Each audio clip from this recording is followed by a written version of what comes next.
Shalom. Ya. Selamat datang ya, Om Tante. Ya, sedang berkunjung ke Jakarta ya. Ya, oke. Kita akan satukan hati untuk berdoa dulu ya. Ya Bapa, nyatakanlah dirimu di tengah-tengah kami. Allah Roh Kudus, hadirlah di tempat ini. Berkuasalah atas setiap kami. Lembutkan hati kami, siapkan hati kami untuk Kau ajar tentang kebenaran firman-Mu. Urapi hamba-Mu dan melalui mulut hamba-Mu, Allah Roh Kudus, Engkau sendiri yang mengajar hamba-Mu. Dan kami semua, bahkan orang-orang yang mendengar di YouTube, Kau ajar kami semua, Allah Roh Kudus, untuk mengerti kehendak hati-Mu. Siapkan hati kami dan lawatlah setiap kami. Kuduskan dan urapi tempat ini. Biarlah kuasa-kuasa kegelapan kami usir semua di dalam nama Tuhan Yesus dari tempat ini. Sehingga hati kami, pikiran kami, Kau tarik untuk mendengar, menerima kebenaran firman-Mu. Kami mengikat roh-roh di udara, roh-roh di muka bumi, dan roh-roh di bawah bumi yang berusaha mengganggu pemberitaan firman. Kami ikat semua di dalam nama Tuhan Yesus Kristus. Datanglah dan bertahtalah di tempat ini, Allah Roh Kudus. Kami semua siap Kau ajar, siap Kau beritakan firman kebenaran-Mu. Dalam nama Tuhan Yesus. Amin.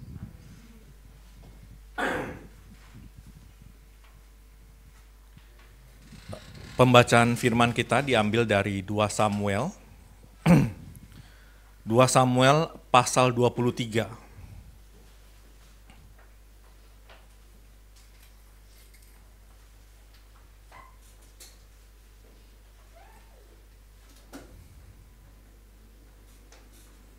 Sampai ayat 8 sampai ke 22.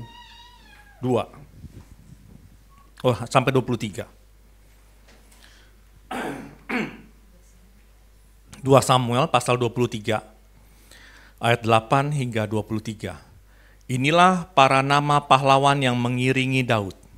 Isbaal, orang Hakmoni, kepala Triwira, ia mengayunkan tombaknya melawan 800 orang yang tertikam mati dalam satu pertempuran. Sesudah dia, Eleazar, anak Dodo, anak seorang Ahohi, ia termasuk ketiga pahlawan itu. Ia ada bersama-sama Daud ketika mereka mengolok-ngolok orang Filistin yang telah berkumpul di sana untuk berperang, padahal orang-orang Israel telah mengundurkan diri. Tetapi ia bangkit dan membunuh demikian banyak orang Filistin sampai tangannya lesu dan tinggal melekat pada pedangnya. Tuhan memberikan pada hari itu kemenangan yang besar. Rakyat datang kembali mengikuti dia hanya untuk merampas. Sesudah dia, Sama, anak Age, orang Harari, ketika orang Filistin berkumpul di Lehi, di sana ada sebidang tanah ladang penuh kacang merah. Dan tentara telah melarikan diri dari hadapan orang Filistin. Maka berdirilah ia di tengah-tengah ladang itu, ia dapat mempertahankan dan memukul kalah orang-orang Filistin. Demikianlah diberikan Tuhan kemenangan yang besar. Sekali datanglah 3 orang dari 30 kepala mendapatkan Daud. Menjelang musim menuai dekat gua Adulam, sedang sepasukan orang Filistin berkemah di lembah Refaim. Pada waktu itu, Daud ada di dalam kubu gunung dan pasukan pendudukan orang Filistin pada waktu itu ada di Bethlehem. Lalu timbullah keinginan Daud dan ia berkata, sekiranya ada orang yang memberi aku minum air dari perigi Bethlehem yang ada dekat pintu gerbang.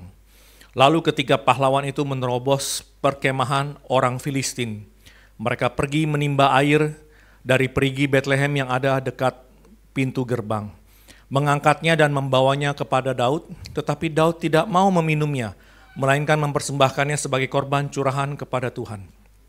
Katanya, jauhlah daripadaku ya Tuhan, untuk berbuat demikian, bukankah ini darah orang-orang yang telah pergi dengan mempertaruhkan nyawanya, dan tidak mau ia meminumnya. Itulah yang dilakukan ketiga pahlawan itu. Abisai adik Yoab, anak Jeruya, dialah kepala ke-30 orang itu, dan dialah yang mengayunkan tombaknya melawan 300 orang yang mati ditikamnya. ia mendapat nama di antara ke-30 orang itu. Bukankah ia yang paling dihormati di antara ke-30 orang itu? Memang ia menjadi pemimpin mereka, tetapi ia tidak dapat menyamai triwira itu. Selanjutnya, Benaya bin Yoyada, anak seorang yang gagah perkasa, yang besar jasanya, yang berasal dari Kabzeel. Ia menewaskan kedua pahlawan besar dari Moab, dan juga ia pernah turun ke dalam lubang dan membunuh seorang singa pada suatu hari bersalju. Pula ia membunuh seorang Mesir, seorang yang tinggi perawakannya. Di tangan orang Mesir itu ada tombak, tetapi ia mendatangi dengan tongkat, merampas tombak itu dari tangan orang Mesir, lalu membunuh orang itu dengan tombaknya sendiri. Itulah yang diperbuat Benaya bin Yoyada. Ia mendapat nama di antara ke-30 pahlawan itu. Di antara ke-30 orang itu, ia paling dihormati, tetapi ia tidak dapat menyamai triwira, dan Daud mengangkat dia menjadi mengepalai pengawalnya. Perikop ini ada di Perjanjian Lama, dan saya melihat jarang sekali ya dibahas sama para hamba Tuhan di atas mimbar. Tuhan memberitahu saya tentang triwira. Ya, ketika saya baca apa sih triwira ya, ternyata ini catatan ini ditulis setelah Daud mau meninggal. Ya, jadi kalau kita mengenal kisah kepahlawanan Daud ya, Daud Raja Israel, Daud menang lawan Goliat, itu cerita yang umum. Tapi kita hampir lupa bahwa di bawah Daud ada 30 pasukan, kepala pasukan, ya panglima-panglima perangnya Daud. Dan 30 itu ada 3 orang yang paling menonjol. Ya, yang pertama adalah ayat 8, Isi Baal, ya. Setelah itu Eleazar, setelah itu Sama, ya ada 3, ya. Dan 3 orang ini dibilang punya kepahlawanan yang luar biasa. Ya, tapi kalau kita bandingin ya, di antara 3 orang ini dan pahlawan-pahlawan Daud yang lain jasanya kurang lebih sama, ya. Ada kepala pasukan yang satu orang bisa ngebunuh 800 orang, itu bisa bayangin nggak ya? Satu orang ngebunuh 800 orang, ya. Saya dulu penggemar cerita Samkok, ya Samkok ya. Kita tahu dulu ada Chow Yin ya, ada Kuan Yu ya, Kuan Kong gitu ya. Satu orang itu sama Chang Fei ya, berdiri di jembatan itu pasukan Cao Cao nggak berani nyerang. Ini sejarah sedikit ya, cerita fiksi ya. Nah saya lihat, wah kayaknya ini mah cerita fiksi ya nggak, di mana ada sih satu orang bisa lawan sekian ratus orang gitu ya. Ternyata di Alkitab ada loh, ya.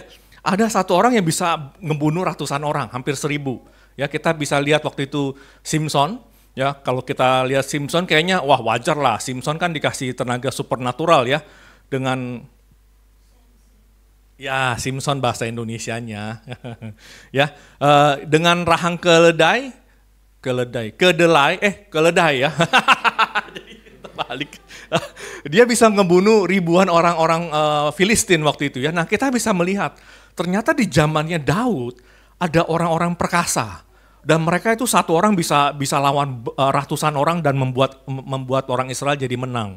Jadi Daud berperang nggak sendirian, Tuhan menyertakan dia, ya orang-orang pahlawan yang mengikuti dia. Tapi saya ada satu ketarikan besar. Apa sih yang membedakan ya triwira ya dengan pahlawan-pahlawan Daud yang lain? Alkitab hanya mencatat perikop ini, ya. Kita lihat ketika di ayat berapa ya? Mulai ayat 13. Sekali datanglah 3 orang dari ke-30 kepala, ini kepala panglima perang ya, mendapatkan Daud menjelang ayat 13 ya, menjelang musim menuai dekat Gua Adulam. Sedang sepasukan orang Filistin berkemah di lembah Refaim.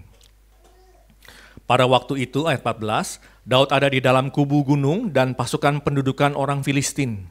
Pada waktu itu ada di Bethlehem. Jadi Bethlehem itu sedang dikepung ya. Berlapis-lapis, namanya perang ya, sedang berhadapan-hadapan, nggak mungkin cuman sekompi ya, 2 kompi, itu perang 2 negara besar. Dan Daud memimpin sendiri peperangannya. Jadi ini raja lawan raja, pasukannya banyak. Nah, tiba-tiba ya ayat 15, lalu timbullah keinginan pada Daud.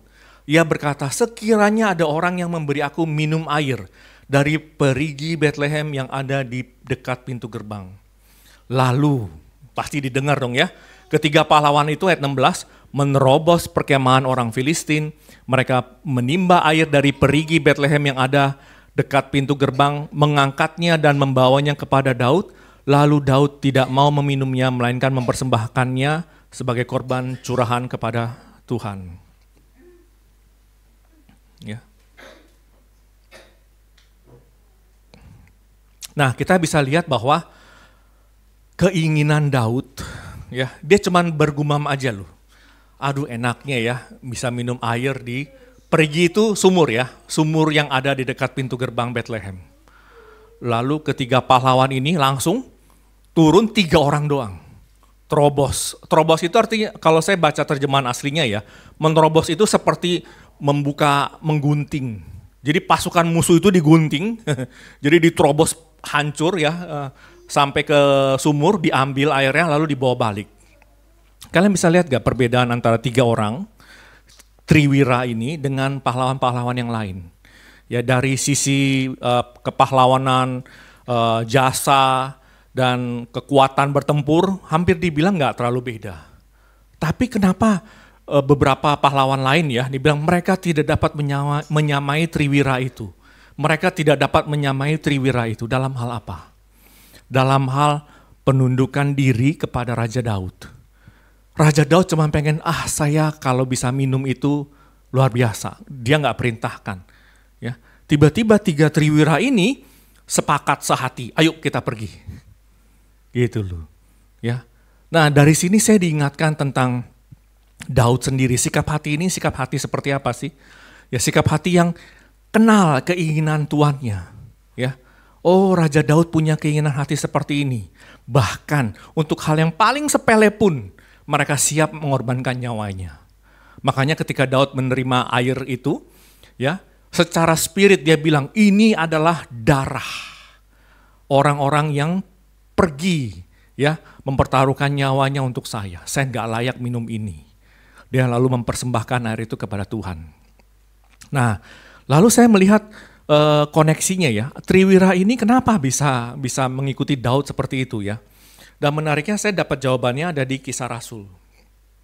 Kisah Rasul 13 ayat 22. Kisah Rasul pasal 13 ayat 22.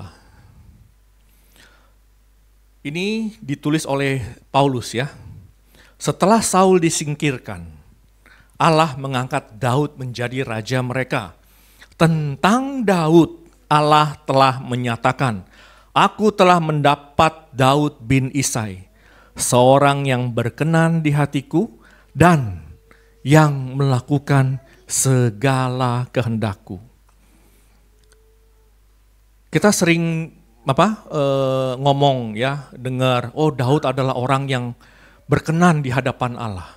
Ya, orang yang berkenan di hati Allah. Apa sih yang membuat orang itu berkenan di hati Allah? Kuncinya simple, ya, melakukan segala kehendakku. Jadi kalau kita bisa melihat Triwira itu kenapa paling menonjol dibandingkan semua 30 pahlawan Daud. Kita bisa melihat bahwa 3 Triwira ini, kepala tiga ya. Bahasa Inggrisnya the mighty three, ya, 3 yang pahlawan, ya, 3 pahlawan dari 30, ya. Mereka bukan pemimpin paling tinggi, ya, karena masih ada kepala pasukan dan lain-lain. Tapi di hati Daud, ya, yang lain itu tidak bisa menyamai 3 orang ini. Kenapa? Karena dedikasi mereka kepada Raja Daud. Demikian juga dedikasi Raja Daud kepada Tuhan. Ya, Tuhan bilang apa? Aku telah mendapat, ya, Daud. Waktu itu mau dicari sebuah raja kan, seorang raja menggantikan Saul.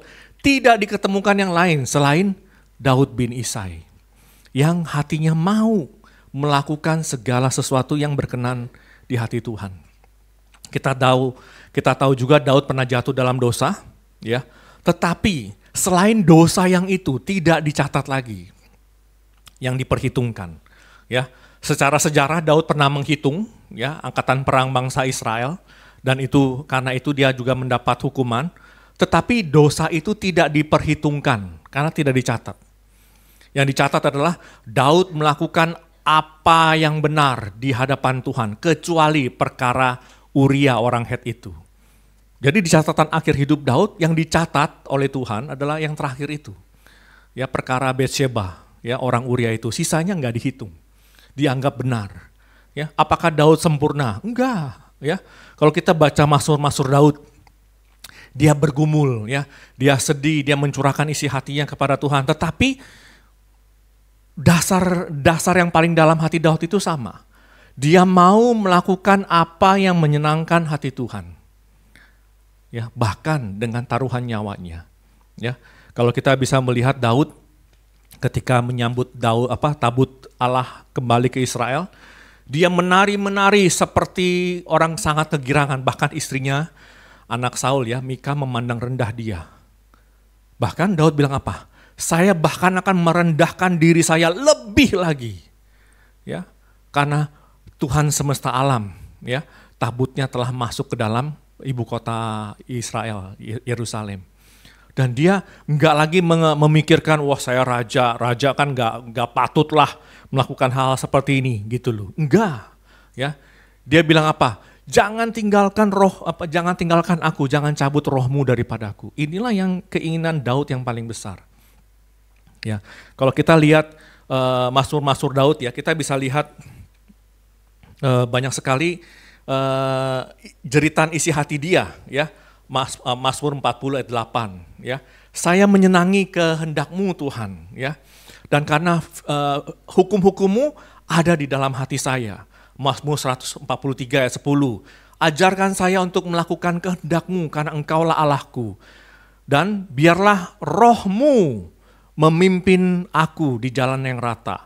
Terus ada terjemahannya yang ungkapan Daud itu diterjemahkan ke dalam doa sehari-hari yang biasa kita doakan, doa Bapa kami. Jadilah kehendakmu di bumi dalam kehidupan saya seperti di surga. Ya. Nah, ketika saya membahas tentang hati yang berkenan, ya, hati yang mau melakukan kehendak Allah itu seperti apa sih? Ya. Ayatnya banyak sekali paralel dengan beban-beban yang kita pikul. Ya, seringkali kita nggak bisa punya hati yang mengasihi Tuhan karena kita khawatir terlalu banyak hal. Ya, ketika saya baca treasury scripture knowledge-nya, itu dikontraskan dengan benih yang jatuh di semak belukar yang berduri. Ya, kekhawatiran akan hidup dan tipu daya kekayaan menghimpit benih itu. Itulah yang membuat orang tidak bisa mencari wajah Tuhan, tidak bisa mengasihi Tuhan dengan segenap hati. Ya. Nah, di dalam surat-suratnya Rasul Paulus juga kepada ditulis di 2 Timotius ya. 2 Timotius pasal 2 ayat 3.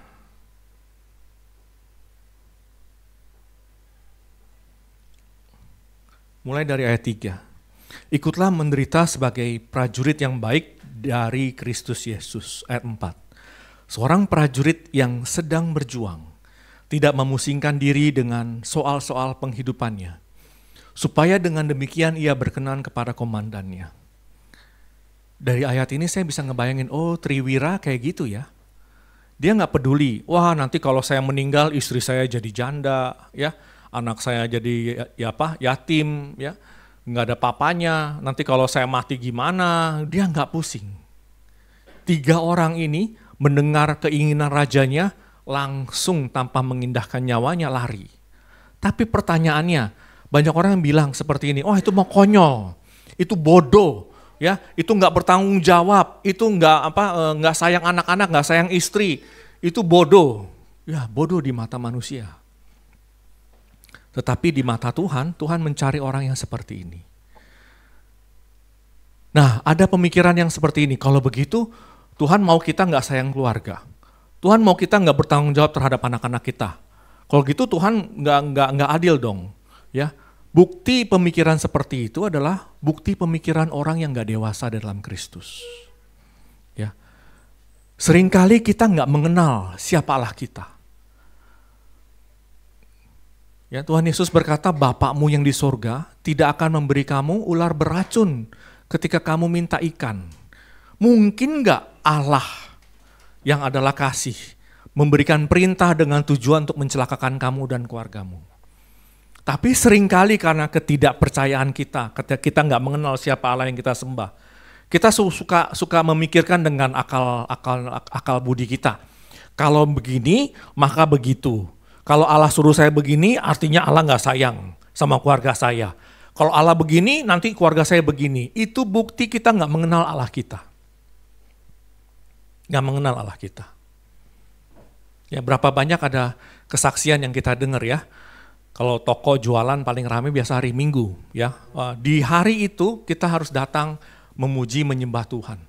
Seringkali bilang, wah kalau saya pergi memuji menyembah Tuhan, toko saya nggak rame, nanti kehilangan omset, nanti saya nggak bisa menghidupi anak-anak saya. Banyak sekali kesaksian, ya, dari keluarganya Bu Aini juga seperti itu. Akhirnya mamanya menutup. Saya putuskan untuk tutup hari Minggu. Saya mau beribadah di gereja. Dan Tuhan membalas. Hari-hari biasanya yang nggak rame malah rame, gitu loh. Dan omsetnya tetap sama. Seringkali kita berpikir kalau saya tutup di hari Minggu, berarti Tuhan nggak mau memberkati saya. Tuhan mau membuat saya rugi. Saya kehilangan sekian banyak omset. Padahal kita nggak mengenal Tuhan kita. Ya, di Mazmur dituliskan, berkat Tuhanlah yang membuat kita kaya, bukan susah payah kita. Tapi kita merasa kalau kita melakukan kehendak Tuhan, keluarga kita yang dirugikan, masa depan anak-anak kita yang dirugikan. Ya, ada juga orang yang khawatir tentang anak-anaknya. Kalau saya pergi begini, anak-anak saya terlantar. Anak-anak saya nanti nggak ada yang jaga, anak-anak saya nanti bisa pergaulan rusak. Numpang nanya, siapa yang menyentuh dan merubah hati manusia? Apakah jaminan kalau kita tinggalin, kita tungguin anak kita, jagain anak kita 24 jam dia nggak rusak? Gak ada jaminan. Ya. Tapi seringkali ketika kita mendengar ya ayat firman Tuhan, seorang prajurit yang sedang berjuang tidak memusingkan dirinya dengan soal-soal penghidupan. Ini makanan keras. Jadi saya nggak usah pikirin soal penghidupan. Ya, bukan itu maksudnya. Maksudnya adalah kamu jangan khawatir terhadap apa yang kamu mau makan, kamu mau pakai, masa depan kamu, anak-anak kamu. Jangan khawatir. Tapi lakukan dulu apa yang Tuhan mau. Seringkali orang itu gebiah uyah ya, maksudnya ya udah Alkitab suruh seperti ini, ya udah saya lakukan seperti ini. Nanti kalau keluarga saya kenapa-napa, Tuhan tanggung jawab. Sikap hati seperti ini juga tidak baik, ya, tidak baik. Yang Tuhan mau adalah hati yang keluar dari mengasihi Tuhan, hati yang rela. Kalian bisa lihat gak seorang 3 dari 30 pahlawan Daud, ada 3 yang rela. Yang mengorbankan nyawanya untuk Raja Daud. Dicatat di dalam Alkitab yang lain, ya, yang perkasa tidak dapat menyamai Triwira ini. Tuhan lihat sikap hati, bukan perbuatan. Otomatis dengan sikap hati yang benar akan keluar perbuatan yang baik, di mana hatinya memusatkan untuk menyenangkan hati Tuhan. Jadi jangan sering salah paham, berarti Tuhan mau saya nggak gini, berarti Tuhan mau saya nggak begitu. Enggak. Seringkali ketika kita bertanya dengan Roh Kudus, anak saya sakit, saya pelayanan, apa yang Roh Kudus mau? Ada kalanya Tuhan Roh Kudus bilang, oke, kamu distribusikan pelayanan ke orang lain, kamu tinggal di sana jaga anak kamu. Ada kalanya Roh Kudus bilang, tenang aja, anakmu aku sembuhkan, kamu pergi pelayanan. Banyak, dinamis, ya. Seringkali kita suka mengkotak-kotakan Tuhan. Tuhan itu Tuhan yang kejam, Tuhan yang keras. Saya harus meninggalkan semua. Ya, Tuhan mau saya nggak peduli sama keluarga. Ini bukti bahwa kita nggak mengenal Tuhan kita. Siapa yang memberikan perintah suami, kasihilah istrimu. Orang tua jangan bangkitkan amarah di hati anak-anak. Siapa yang memberikan perintah itu kalau bukan Tuhan kita? Tapi ketidakmengenalan kita terhadap Tuhan kita, karakternya, ya membuat kita sering salah paham. Bukankah itu yang terjadi ya ketika orang tua dengan anak-anak ya. Karena apa? Karena ketidakmengertian, ya. Orang tua menganggap anaknya kurang ajar, anaknya menganggap orang tuanya terlalu keras, karena nggak ada pengertian. Tapi kalau orang tua mengenal anaknya mengenal orang tuanya, anaknya bisa berpikir, oh papa saya punya maksud apa ya ketika dia maksud seperti itu. Sama, ya. Sikap hati kita di hadapan Tuhan seperti itu. Seringkali perintah Tuhan itu sukar sekali kita lakukan, karena kita punya hidden agenda. Dibilang jangan khawatir, ya, Tuhan memelihara, tetapi nyatanya itu susah sekali. Ya. Saya baru mendapatkan pengertian. Bedanya beriman sama enggak beriman kurang lebih di mana gitu ya. Kenyataannya ya, ketika saya membaca Mazmur 23, Tuhan adalah gembalaku, aku takkan kekurangan. Ya, amin saudara? Amin. Ya. Tapi begitu lihat rekening, wah Tuhan masih begini nih Tuhan nih. Ya, ada sesuatu yang aneh. Tuhan, di mulut saya percaya ya. Tapi kenapa susah sekali merealisasikan itu dalam perasaan? Ya. Beda ya kalau misalnya gini, kita udah dapat tiket ya berangkat ke satu daerah, ada perasaan excited, benar gak? Sebentar lagi kita mau pergi nih, kita mau naik airport nih, ya tiket di tangan, ya pagi-pagi jam 4 bangun udah nggak bisa tidur, ya padahal pesawatnya jam 10 pagi gitu ya. Jam 4 kita udah excited banget, karena apa? Kita sedang menanti-nantikan dan kita pasti dapat. Nggak ada kepikiran di hati kita, ntar kalau nggak pergi gimana? Nggak mungkin kan, gitu kan? Kita udah siap-siap berangkat segala macam, wah perasaannya mungkin beda-beda ya. Saya hanya punya perasaan itu ketika mau pergi jauh. Ya ke Eropa, ke Jepang, ya pergi jauh lah gitu ya. Ada perasaan kayak excited menanti-nantikan lihat sesuatu yang baru di sana. Dan ketika kita dapat janji firman Tuhan, saya nggak punya perasaan itu loh. Nggak ada perasaan kayak menanti-nantikan. Perasaannya gelisah, dikasih gak ya, dapat gak ya, bener gak ya. Itu meskipun dalam pikiran bilang, saya percaya, tapi hati saya kayak ngintip-ngintip gitu ya. Ngintip-ngintip pergi gak ya. Nah, dapat gak ya? Nah seperti itu ternyata. Dan bergumul, Tuhan punya iman yang seperti ini gimana Tuhan? Ya, akhirnya saya sampai satu konklusi, untuk iman pun kita butuh pertolongan dari Allah. Tuhan, saya mau percaya, tapi tolong saya yang gak percaya ini. Ya, seringkali kita suka jaim, ya Tuhan, ya. Saya percaya terhadap firman-Mu, di depan orang lain saya percaya, tapi dalam hati saya, kita nggak mau lihat bahwa kita sedang punya masalah di sana. Nah, salah satu yang berkenan di hadapan Tuhan, sikap hati Daud, dia mencurahkan isi hatinya kepada Tuhan. Kalau dia lagi bete, sedih, tertekan, ya, bahkan Daud berkata, mengapa engkau tertekan hai jiwaku? Ya. Saya mendapati di satu sisi ya, Daud itu bisa seakan-akan terpisah dengan jiwanya. Rohnya bisa berkata sama jiwanya, hei jiwaku, mengapa engkau tertekan? Seperti dua entiti ya, yang terpisah. Dan ini yang sebenarnya harus terjadi dalam kehidupan orang Kristen. Ya. Roh Kudus melahirkan roh kita memimpin jiwa kita, dan jiwa kita memimpin tubuh kita. Nah, kejatuhan manusia merusak itu semua. Bukan lagi roh yang memimpin, tapi jiwa kita yang memimpin. Kalau kita gelisah, kita susah keluar dari gelisah itu. Rasa kegelisahan itu kan ada di jiwa. Ya dong? Khawatir makan, ya, masa depan semua itu ada di jiwa. Roh kita nggak gelisah loh. Karena roh kita butuhnya apa? Firman yang keluar dari mulut Allah. Roh kita hidup abadi, ya karena itu ada penghakiman kedua. Ya orang mati rohnya itu kembali ke Tuhan.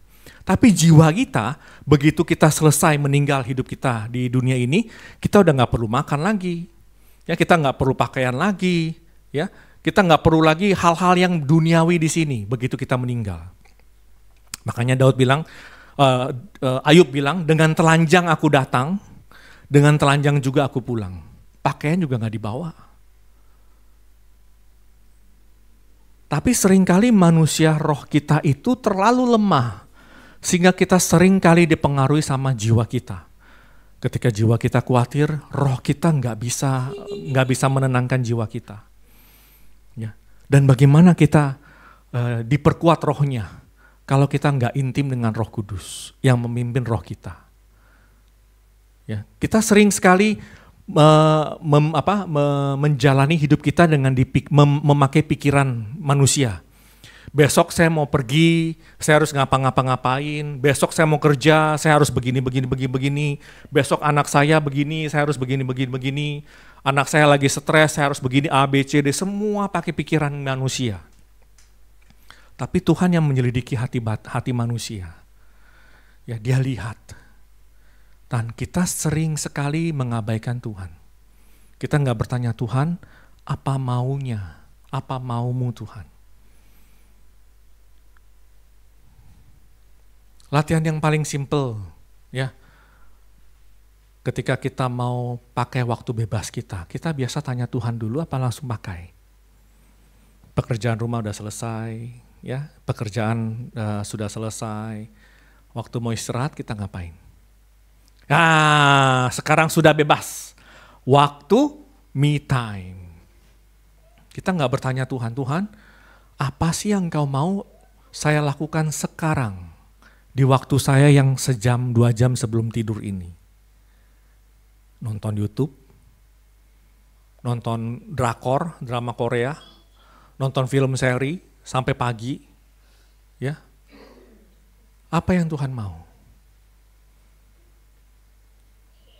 Ketika saya bergumul di situ ya, di awal-awal ya, di awal tahun bahkan ya, saya sempat marah sama Tuhan. Tuhan ini nggak mau saya senang.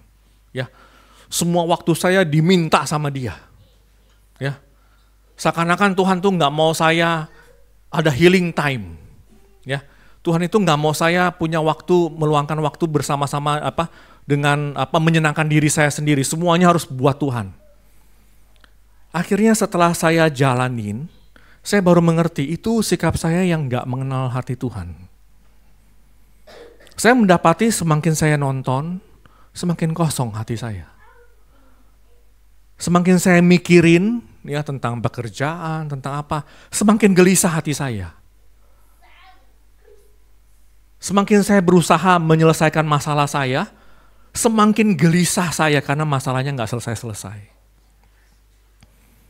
Saya nggak percaya Tuhan bilang kamu yang berbeban berat datang. Aku akan memberikan jiwamu kelegaan. Kita nggak percaya firman itu. Kita berpikir YouTube lah yang membuat saya lega. Film, games yang membuat saya lega. Kalau saya pikirin masalah saya planning harus begini, susun keuangan saya rapi untuk masa depan anak-anak saya baru bisa mendapat ketenangan. Tapi Tuhan bilang enggak. Yang bisa membuat kamu tenang adalah ketika kamu datang. Yang bisa buat kamu lega, puas adalah ketika kamu datang. Dan manusia kita dipimpin oleh jiwa kita berontak. Nah sekali lagi ya, sikap hati yang menyenangkan hati Allah.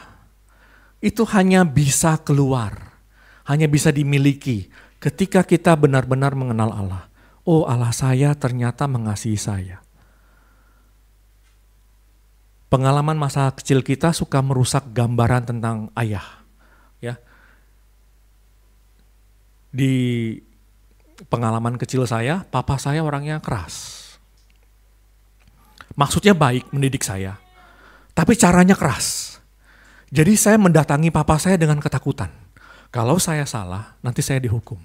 Dan itu yang terbawa sampai saya dewasa. Kalau saya mendekat kepada Allah, kalau saya buat salah, nanti saya akan dihukum. Nanti saya nggak akan diberkatin.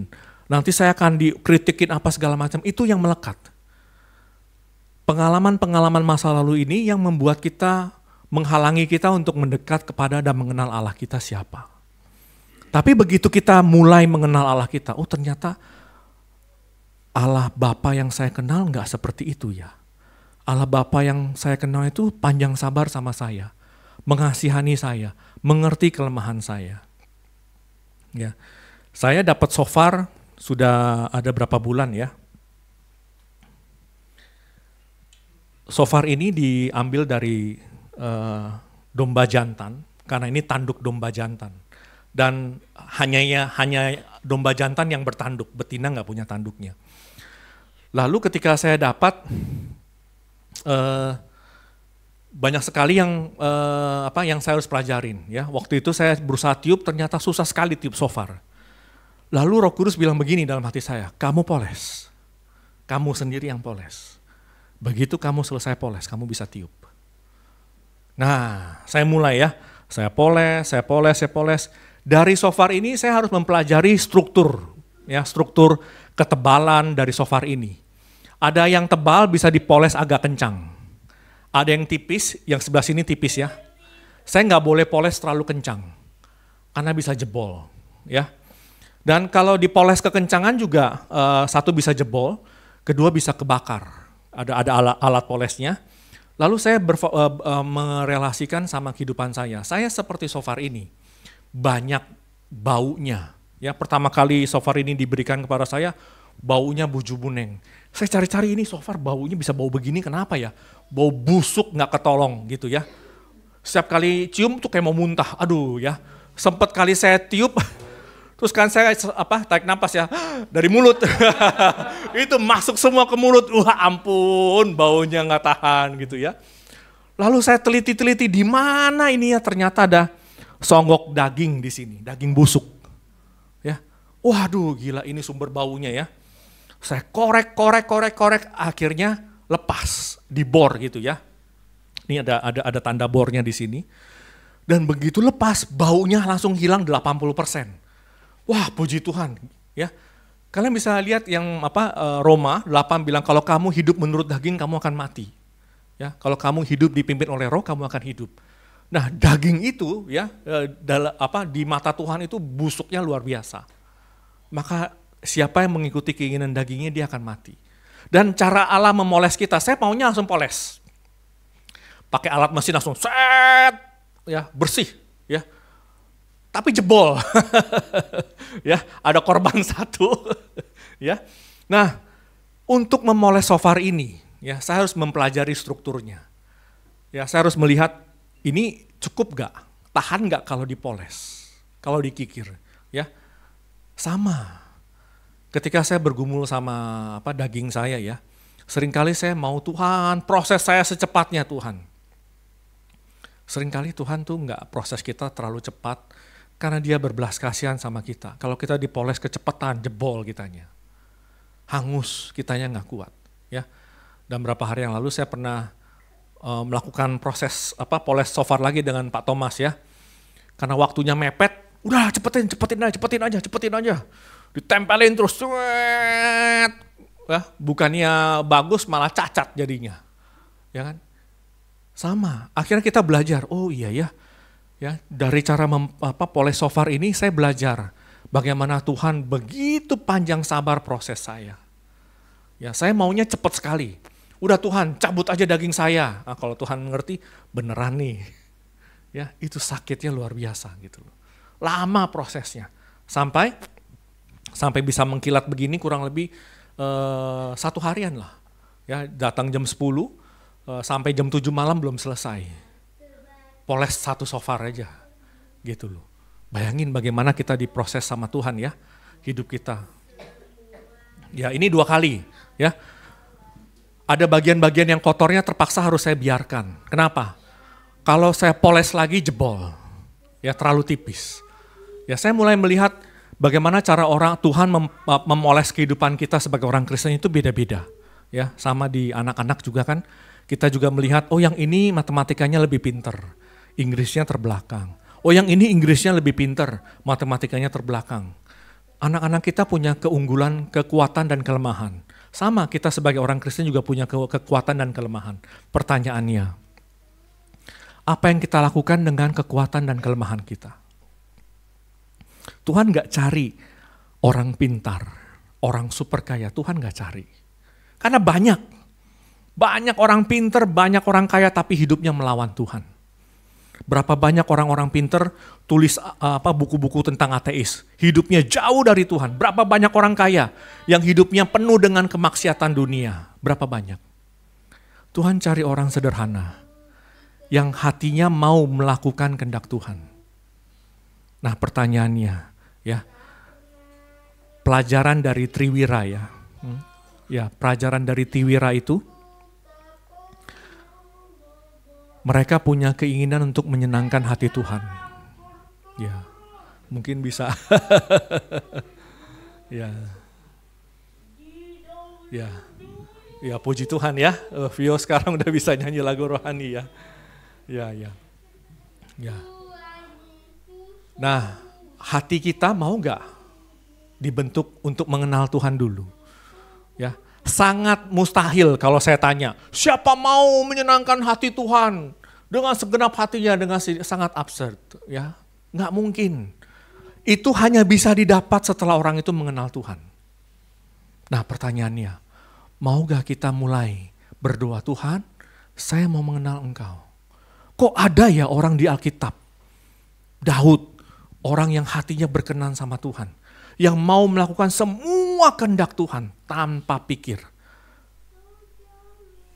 Hanya orang yang mengenal Tuhan, yang mau menyerahkan hidupnya buat Tuhan. Karena orang yang gak mengenal Tuhan, gak punya keinginan. Yang dipikirkan adalah saya. Dan pengenalan Tuhan itu muncul ketika apa?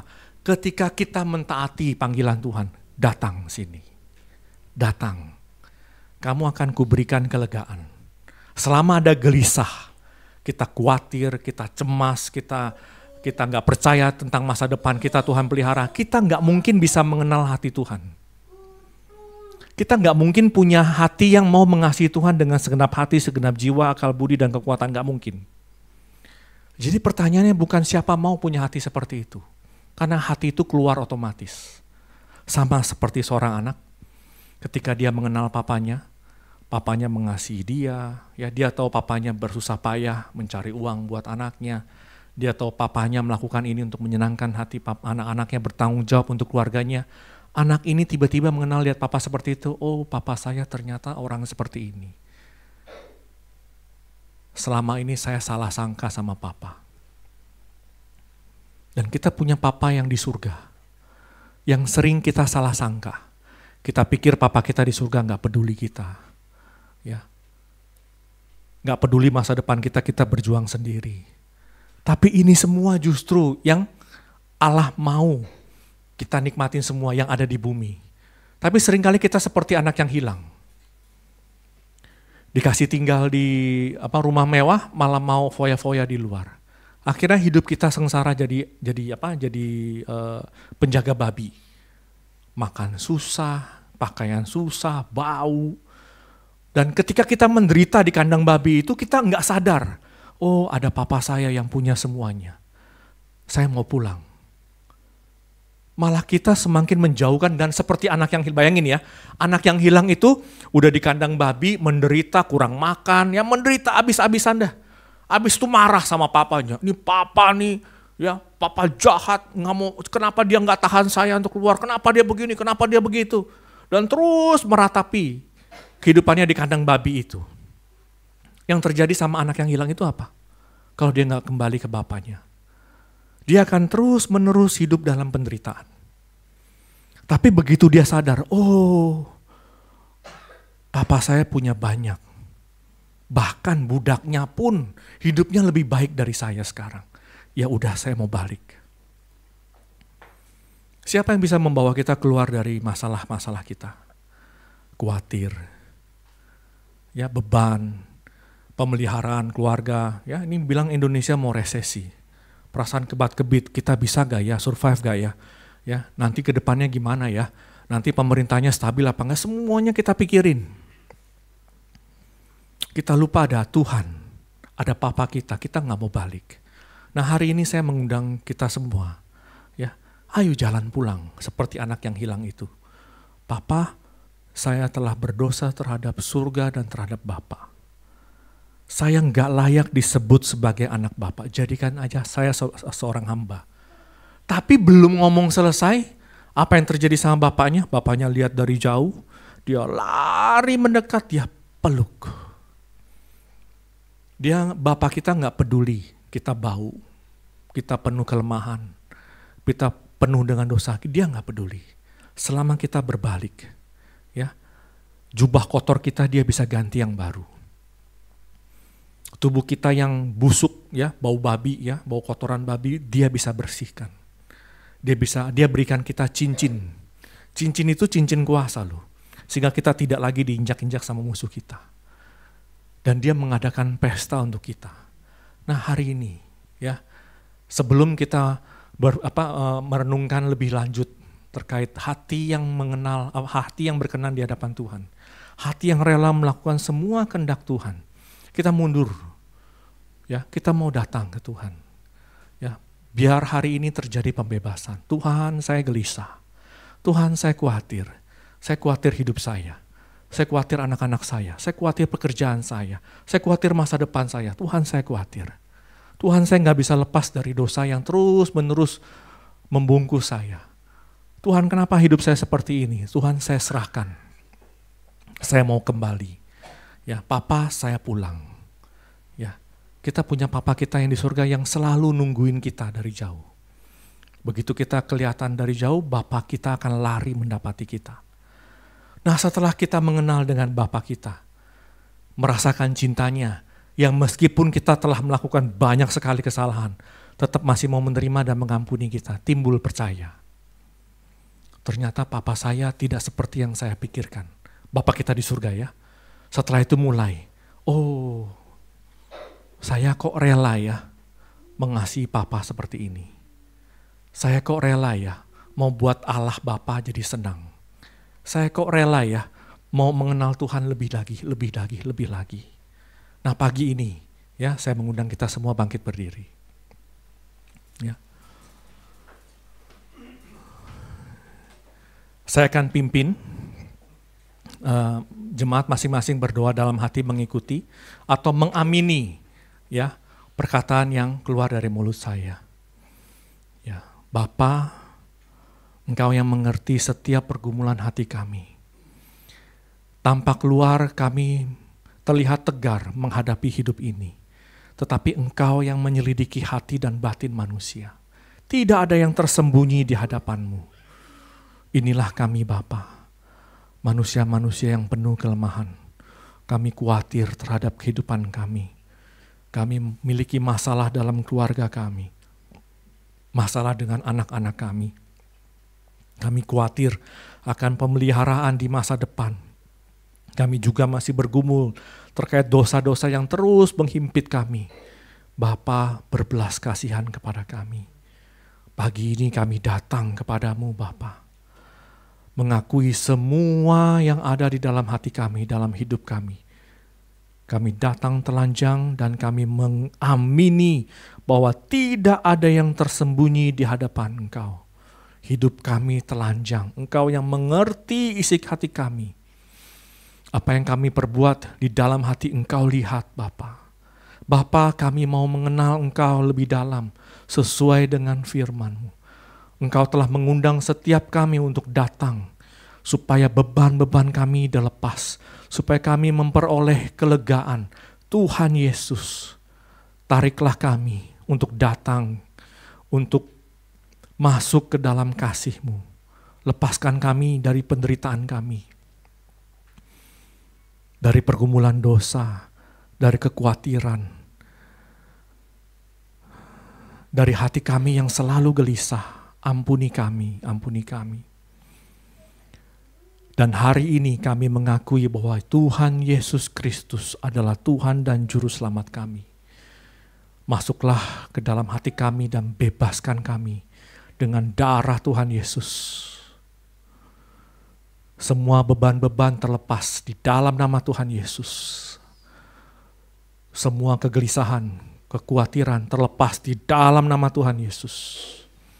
Semua kutuk-kutuk nenek moyang hancur oleh darah Tuhan Yesus Kristus. Kami adalah milik-Mu, Tuhan Yesus Kristus.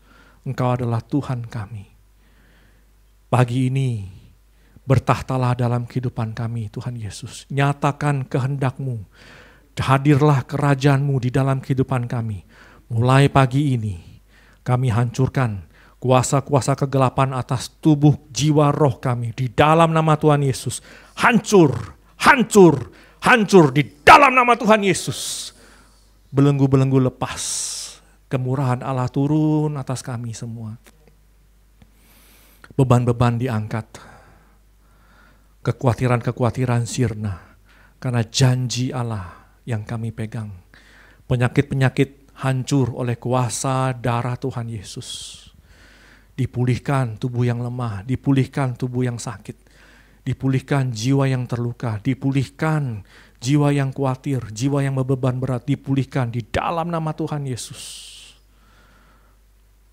Terima kasih Bapa, terima kasih Tuhan Yesus, terima kasih Allah Roh Kudus atas kemurahan-Mu di dalam nama Tuhan Yesus.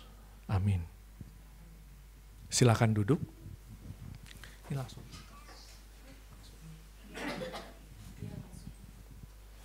Oke, kita akan mempersiapkan hati.